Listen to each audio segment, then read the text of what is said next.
सो आज हम क्या पढ़ने वाले हैं, the administrative organisation and socio culture policy till 1857। यानी कि जब हम कल के लेक्चर को देखे थे तो कल के लेक्चर में हमने एक बात सीखी थी कि भाई जो बैटल ऑफ प्लासी है और बैटल ऑफ बक्सर है, वो ये दो बैटल ऐसी होती है जो कि एक टर्निंग पॉइंट बनता है ईस्ट इंडिया कंपनी के लिए, यानी कि ब्रिटिश ईस्ट इंडिया कंपनी, जिसको हम इंग्लिश ईस्ट इंडिया कंपनी के नाम से भी जानते हैं। टर्निंग पॉइंट बनता है to enter into the territory of India and become the as an like that ruler of the territories। ठीक है, तो यहाँ से ये क्या बन जाते हैं, रूलर की तरह। यहाँ पे ये पूरा का पूरा कंट्रोल, रूलर तो नहीं बोल सकते आप, एक तरह से क्या बोल सकते हैं कि कंट्रोल इनके हाथ में आ चुका था, पूरा पूरा बंगाल का कंट्रोल इनके हाथ में आ चुका था। बैटल ऑफ जब ये बक्सर करते इनको दीवानी राइट दे दिए जाते हैं। कौन से राइट दे दिए जाते हैं इनको? दीवानी राइट इनको यहाँ पे मिल जाते हैं। तो ये सारा का सारा आज हम यहाँ पे देखेंगे कि अब जब इनको दीवानी राइट्स मिल गए तो अब इनको प्रशासन भी चलाना था, यानी कि यहाँ की जितनी भी टेरिटरी है उसको कंट्रोल करने के लिए ब्यूरोक्रेट्स भी चाहिए थे, सिविल सर्वेंट भी चाहिए थे। तो उसके लिए हमारे पास क्या है, प्रशासनिक गतिविधियों को किस तरह से चलाना है, किस तरह का उन्होंने उस समय नीतियों का निर्माण किया, पॉलिसी फॉर्मेशन हुई। तो वो सारा का सारा आज का लेक्चर हमारा डिपेंड करेगा administrative organisation and socio cultural policy till 1857। अगर हम इसमें ब्रिटिश रूल की बात करें तो ब्रिटिश रूल को हम दो फेजेस में पढ़ सकते हैं। पहला फेज हम यहाँ पे कंपनी रूल का पढ़ते हैं। किसका पढ़ते हैं? कंपनी रूल का, जो कि कंपनी रूल चलता है आपका कब से कब तक चलेगा? 1773 से लेकर, ठीक है, यानी कि रेगुलेटिंग एक्ट ऑफ 1773 आता है, रेगुलेटिंग एक्ट है ना, और उसके बाद ये चलेगा आपका 1857 तक। ठीक है, यहाँ तक तो ये कंपनी रूल चल रहा है। दूसरा फेज, ये फर्स्ट फेज आपका, दूसरा फेज आपका 1857 से लेकर आपका 1947 तक चलता है, जो कि क्या किस नाम से जाना जाता है? ये क्राउन रूल के नाम से जाना जाता है। यहाँ पर जो क्राउन है ब्रिटेन से, वो डायरेक्ट रूल करते हैं। ठीक है, तो अब यहाँ पर पहला जो हम टाइमलाइन देखेंगे दैट इज द आफ्टर जो हमारा ये battle of Plassey and Buxar हुआ, उसके बाद जो कुछ सिस्टम डेवलप हुए। तो सबसे पहला जो यहाँ पे सिस्टम डेवलप हुआ that was the dual government introduced in 1765। उसके बाद यहाँ पे रेगुलेटिंग एक्ट आता है 1773, दैट इज वेरी इंपॉर्टेंट। फिर पिट्स इंडिया एक्ट आता है, this was just the improvisation of the regulating act, मतलब कि जो रेगुलेटिंग एक्ट की जो कमियां वगैरह थी उसको इम्प्रूव करना, या उसके बिहार से कुछ और चीजों को इंट्रोड्यूस करना, मतलब कि जो कमियां यहाँ रह गई, जो चीजें यहाँ नहीं कर पाए थे, वो उन्होंने 1784 के पिट्स इंडिया एक्ट से इंट्रोड्यूस की। एक तरह का ये रिफॉर्म्स था। और उसके बाद कॉर्नवालिस कोड आता है 1793 में। ठीक है, यानी कि ये अलग से अपनी पॉलिसीज बनाएंगे। फिर उसके बाद चार्टर एक्ट ऑफ 1813, 1833 और 1853, ये तीन तरह के एक्ट फिर दोबारा से इंट्रोड्यूस किए जाते हैं, ये चार्टर एक्ट बनते हैं। अब यहाँ पर हम पहला जो पॉइंट देखने वाले हैं that is our East India Company. ठीक है, यहाँ पे क्या बता रहे हैं हम, ईस्ट इंडिया जो कंपनी होती है, आपको पता होना चाहिए कि ईस्ट इंडिया का मतलब है ब्रिटिश ईस्ट इंडिया कंपनी, यानी कि जो इंग्लैंड से जो कंपनी आई थी यहाँ पे, that was operating as a commercial body. वो यहाँ पर भारत में कैसे काम कर रही थी? कमर्शियल बॉडी की तरह काम कर रही थी। एंड अगर आप यहाँ पे प्रिंसिपल ऑब्जेक्टिव की बात करें, यहाँ पे जो उनका मेन ऑब्जेक्ट था, प्राइम ऑब्जेक्ट था, यहाँ पे क्या बोल सकते हैं आप इसको, प्राइम ऑब्जेक्ट था, वो उनका just to earn the maximum profit. Company क्या चाह रही थी कि उनका मैक्सिमम प्रॉफिट कैसे हो, कैसे वो ज्यादा से ज्यादा पैसा अर्जित कर सके यहाँ पर व्यापार करके, क्योंकि वो तो एक ग्रुप ऑफ द मर्चेंट थी। ईस्ट इंडिया कंपनी क्या थी? ग्रुप ऑफ द मर्चेंट, बहुत सारे मर्चेंट इकट्ठे हुए थे और उन्होंने, उनका जो मेन उद्देश्य था वो व्यापार करना था, बाकी कुछ भी नहीं था। क्या करना था? व्यापार करने का उनका उद्देश्य था, थ्रू ट्रेड इन इंडिया। ठीक है, और उसके बाद नेक्स्ट आता है यहाँ पे जो आप second point, very important point. पहला पॉइंट क्या देखा आपने यहाँ पे ब्रिटिश ईस्ट इंडिया कंपनी का, कि maximum profit through trade with India. दूसरा पॉइंट यहाँ पे आप देखें, द सुप्रीम कंट्रोल और the authority of the company was far away in London, यानी कि अभी जो इसके ऊपर कंट्रोल, कंपनी यहाँ पे काम कर रही थी, British east India company Bharat में काम कर रही थी, लेकिन जो इसके ऊपर कंट्रोल था, कंट्रोल किसका था? ब्रिटिश गवर्नमेंट का था। ठीक है, वो कहाँ पे बैठी हुई थी? वो लंदन में बैठी हुई थी, डायरेक्ट कंट्रोल नहीं था। ठीक है, यहाँ पे इंडिया में। तो इसलिए सरकार को चाहिए था, गवर्नमेंट को चाहिए था, ब्रिटिश गवर्नमेंट चाह रही थी कि हमारा यहाँ पे कुछ कंट्रोल हो, यहाँ पे कंपनी की देख रेख के लिए हमारे पास कोई ऑफिशियल्स हो। इसलिए उन्हें एडमिनिस्ट्रेटिव चेंजेस लाने थे कंपनी के अंदर, है ना। तो इसलिए यहाँ पर क्या होता है, and it was very difficult to manage the company's affairs in India, यानी कि जो कंपनी के जितने भी कार्य या गतिविधियां थी उसको यहाँ पे सही तरीके से मैनेज करना कंपनी या जो कंपनी के ऑफिशियल्स है या कंपनी के सर्वेंट्स है, या दूसरी तरफ अगर आप इसमें देखेंगे जो ब्रिटिश गवर्नमेंट है तो वो इनके साथ डायरेक्ट कांटेक्ट नहीं कर पा रही थी, इसलिए यहाँ पर कुछ कमियां इनको देखने को मिली, या कुछ खामियों का जो भुगतान है वो कंपनी को इसको आपको कंपनी को भी करना पड़ा और ब्रिटिश गवर्नमेंट को भी करना पड़ा। वो हम लेटर ऑन देखेंगे किस तरह से कंपनी और ब्रिटिश गवर्नमेंट को इसका नुकसान हुआ था। दूसरा यहाँ पे पॉइंट आता है हमारे पास, next point, that is the company assumed supervisor role after the winning the battle of Plassey in 1757। 1757 में उन्होंने जब बैटल प्लासी का युद्ध जीत लिया तो उसके बाद वो भारत में काफी ज्यादा सुप्रीम हो गए, यानी कि उनकी पावर यहाँ पे मजबूत होगी, सक्षम हो गए वो। The battle of Buxar established East India Company roots in India. तो आपसे अगर पूछा जाए विच was the turning point to establish the roots of British East India Company in India, तो then that was only the Battle of Plassey। यहाँ से पूरी जो पावर है वो किसके हाथों में आ जाती है, इंडिया के मतलब इंडिया की जो पावर चली जाती है वो ब्रिटिश ईस्ट इंडिया कंपनी के हाथों में चली जाती है। ठीक है, यहाँ पे नेक्स्ट जो पॉइंट आता है हमारे पास, दैट इज द ड्यूल और द डबल गवर्नमेंट। यहाँ पे सेकंड पॉइंट क्या, ड्यूल और द डबल गवर्नमेंट। आफ्टर जो प्लासी होता है यहाँ पर ये पूरा का पूरा जो बंगाल है ये किसके कब्जे में आ जाता है, ब्रिटिश के कब्जे में आ जाता है, या यूं कहिए कि पूरा का पूरा जो ये नॉर्थ वाला साउथ वाला जो ये पोर्शन है, दक्षिण भारत का जो पोर्शन है, ये काफी हद तक ब्रिटिश के कंट्रोल में आना शुरू हो गया था। मतलब क्या पूरे के पूरे साउथ इंडिया में ब्रिटिश का कंट्रोल बढ़ता जा रहा था। ठीक है, the British emerged as a supreme masters of the Bengal after signing the treaty of the Allahabad in 1765। ठीक है, जो ये इलाहाबाद की संधि होती है 1765 में, इसके बाद जो ब्रिटिश गवर्नमेंट है वो काफी ज्यादा सुप्रीम हो चुकी थी, काफी ज्यादा मजबूत हो चुकी थी, और उन्होंने अपनी जड़ें यहाँ पे काफी ज्यादा मजबूत तरीके से जमाना शुरू कर दिया था। उसके बाद the entire authority passed from nawab to the company. This is the very important point कि भाई जो आपके पास यहाँ पे क्या देखने को मिल रहा है कि अब यहाँ पर आपके पास जो अथॉरिटी है, जो बेसिक अथॉरिटी, यहाँ पर रूल की अथॉरिटी या प्रशासनिक की जो गतिविधियों की जो शक्तियां है, अब वो सीधे तौर से पहले कौन इसे हैंडल करता था, डील करता था, नवाब। अब नवाब से ये किसके हाथों में चली गई, कंपनी के हाथों में चली गई। ठीक है, किसके हाथों में चली गई, कंपनी के हाथों में चली गई। इन दिस वे, मतलब इस तरह से अब जो कंपनी है वो अपने रूल्स में मोनोपोलाइज्ड होनी शुरू हो गई, यानी कि उन्होंने अपना एकाधिकार यहाँ पे स्थापित करना शुरू कर दिया।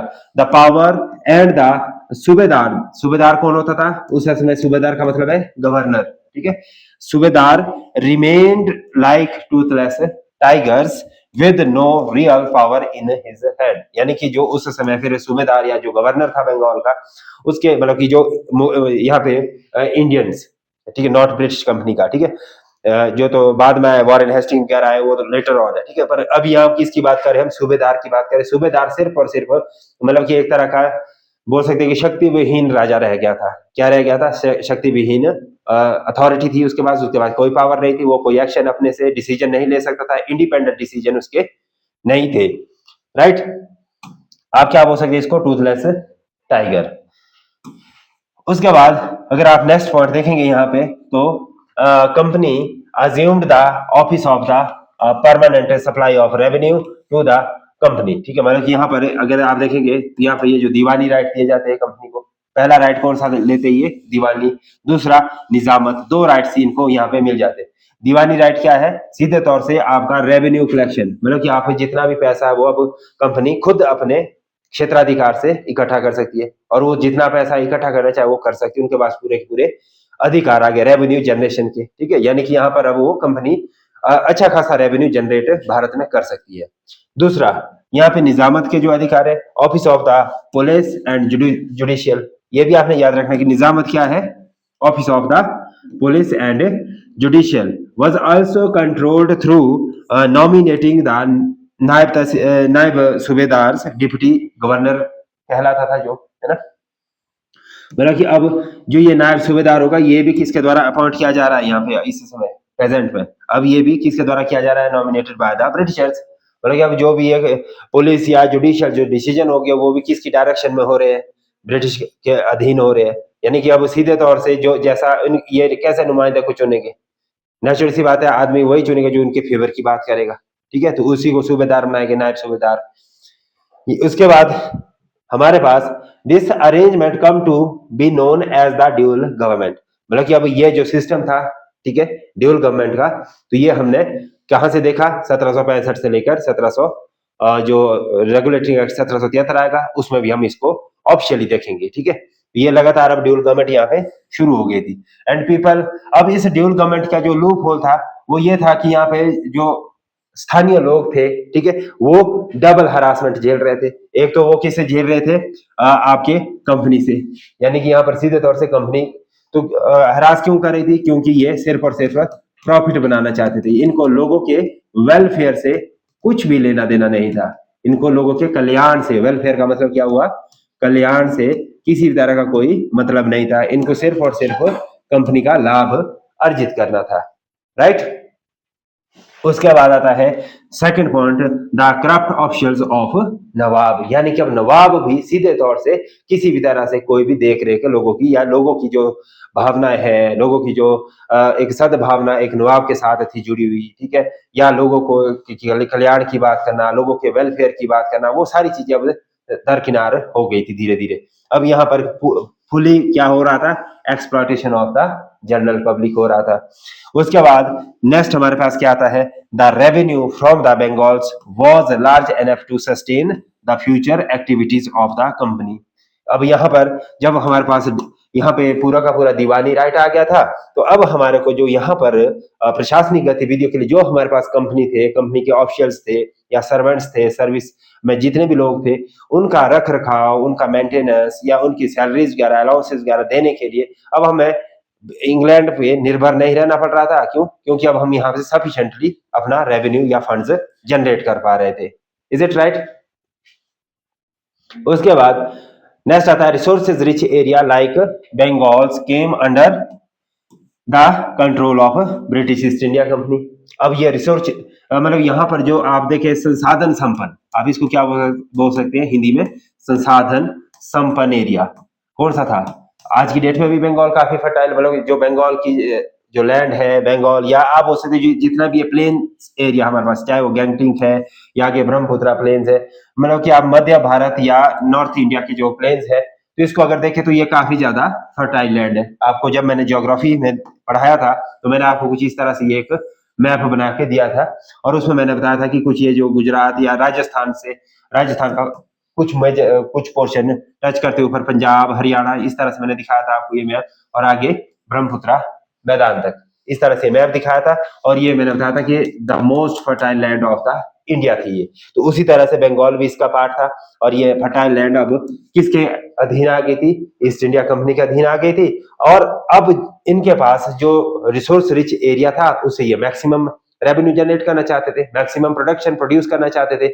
और इसके साथ साथ इन्होंने जो मेजर कमोडिटीज के ऊपर काम किया, यानी कि जो एक्सपोर्ट ऑफ द कमोडिटीज यहाँ से भारत से अमेरिका इंग्लैंड के लिए हुई, ठीक है, किसके लिए हुई?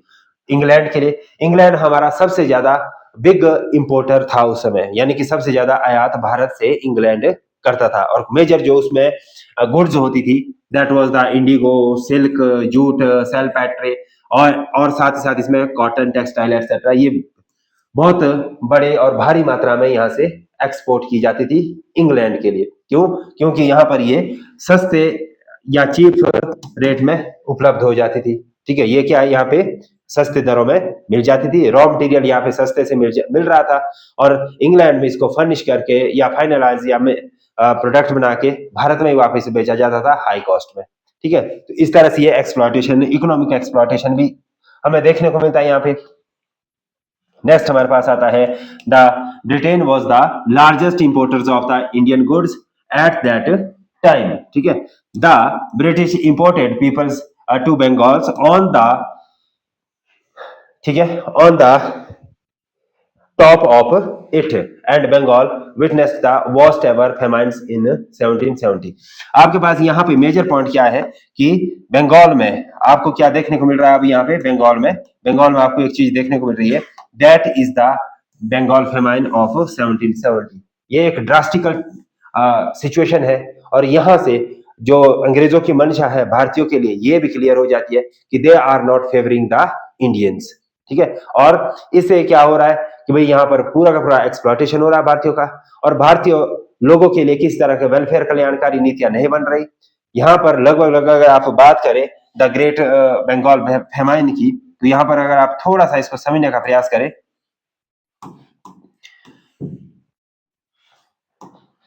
यहाँ क्या देख रहे हैं आप, यहाँ पे एक पॉइंट आपको मेजरली देखेगा कि the it was a sewer, मतलब ये इतनी ज्यादा भयानक थी कि फेमाइन, ठीक है, त्रासदी, that nearly 1/3 of the population died, मतलब यहाँ पर लगभग लगभग 1/3 जो पॉपुलेशन है वो यहाँ पे मर गई थी, ठीक है, डेड हो गई थी। ठीक है, किसकी वजह से? इस फेमाइन की वजह से। 1/3 का मतलब क्या है? 1/3। 1/3 का मतलब क्या है? मतलब बताओ ना कि आउट ऑफ 100 में से कितने लोग? लगभग लगभग 33। 1/3 तो वही हुआ, ठीक है। 100 का कितना हो गया? 1/3। इसको अगर आप डिवाइड करें तो कितना हो जाएगा? ठीक है, लगभग लगभग 33-34 है ना। तो इतने लोग, मतलब कि पर 1000, अगर हम इसमें अगर वहां की अगर बंगाल की पॉपुलेशन अगर मान लो कि हम 1 लाख भी ले लेते हैं तो लगभग लगभग 33,000 लोग मर गए थे इस फेमाइन की वजह से। 1/3 पॉपुलेशन हैज डाइड। ठीक है, तो ये भी एक बहुत ही दयनीय स्थिति से उस समय लोग वहां पे गुजरे। ठीक है, and due to the starvations and no steps were taken to tackle it by the government और द कंपनी, यानी कि सरकार या कंपनी के द्वारा इस सिचुएशन से या जो भूखमरी की जो स्थिति आई थी इससे उभरने के लिए किसी भी तरह का कोई भी प्रयास नहीं किया गया, है ना। ये पूरे के पूरे मतलब जो मर रहा है वो मरने दो, उससे कोई फर्क नहीं पड़ा। कंपनी अपने एक्सपेंशन में, रेवेन्यू जनरेशन में ही ध्यान दे रही है और नवाब मेयरली एज अ पेंशनर की तरह काम कर रहा था। तो ये एक बहुत बड़े दुख की घड़ी थी, किसके लिए? बंगाल के लिए। ठीक है, उसके बाद यहाँ पर स्थिति बदल जाती है, वॉरेन हेस्टिंग आते हैं। The Warren Hasting become the governor general and abolished this system of the dual government. अब ये ड्यूल गवर्नमेंट सिस्टम यहाँ से खत्म कर दिया जाता है। And Bengal was most exploited provinces at that moment, मतलब उस समय में अगर सबसे ज्यादा एक्सप्लॉइटेड कोई स्टेट थी तो वो हमारी बंगाल ही थी। ठीक है, एंड यहाँ पर सबसे ज्यादा एक्सप्लॉइटेशन किस चीज का हुआ? Handicrafts and textile industries of Bengal suffered the most as the artisans and craftsmen were paid very low wages। ये यहाँ पे सबसे ज्यादा गंभीर समस्या बनी। कोई क्या बनी? हैंडीक्राफ्ट्स और जो टेक्सटाइल इंडस्ट्री है उसके जो प्रोडक्ट है उसको प्रोड्यूस तो करवाया गया, लेकिन उसके बदले जो यहाँ पर काम कर रहे थे आर्टिजन्स और साथ साथ क्राफ्ट्समैन, तो उनके लिए जो वेजेस की या सैलरीज का जो प्रावधान था वो ना के बराबर, ना मात्र के बराबर था, जिससे कि उनका खुद का गुजारा भी बड़ी मुश्किल से हो पाता था। तो ये भी एक बहुत बड़ी समस्या आई यहाँ पे सामने उभर के। और उसके बाद नेक्स्ट जो समस्या हमारे पास है सामने आती है, series of the acts and charters were passed by the British government in London and regulating act of 1773 was first direct interventions of the British Parliament in the matter of English East India Company in India। ठीक है, मतलब कि जो अब आप यहाँ से देखेंगे तो उस समय ब्रिटेन जो पार्लियामेंट है 1773 में के आसपास लगातार बहुत सारे लॉज पास कर रहे थे, रेगुलेशन चला रहे थे ताकि वो पूरे के पूरे कॉलोनीज को अपने कंट्रोल में रख सके। तो इन कंट्रोल्स को और ज्यादा मजबूत करने के लिए उन्होंने रेगुलेटिंग एक्ट्स इंट्रोड्यूस किए। ठीक है, जिसमें से कि पहला जो रेगुलेटिंग एक्ट है 1773 वो भारत में लागू किया जाता है और इसके द्वारा पूरे के पूरे टेरिटरी को ब्रिटिश कंपनी के कंट्रोल में लाया जाता है। एडमिनिस्ट्रेटिव कंट्रोल अगर आप देखेंगे तो आपको 1773 के रेगुलेटिंग एक्ट से देखने को मिलेगा। ठीक है, इसके बाद द स्ट्रक्चर ऑफ द, अगर गवर्नमेंट की हम बात करें यहाँ पे, तो एडमिनिस्ट्रेशन अंडर द ब्रिटिश हमारे पास देखने को मिलता है। पहला बंगाल प्रेसिडेंसी, ठीक है, ये पूरा का पूरा। दूसरा मद्रास प्रेसिडेंसी, तीसरा आपको बॉम्बे प्रेसिडेंसी। ये 3 मेजर प्रेसिडेंसियां किसके कंट्रोल में थी? ब्रिटिश गवर्नमेंट के कंट्रोल में थी। जो बंगाल प्रेसिडेंसी है ये मोस्ट इंपॉर्टेंट इसलिए है क्योंकि it was the seat of the governor general. यहाँ पर कौन था? गवर्नर जनरल था। और जो ये 2 लोग हैं यहाँ पर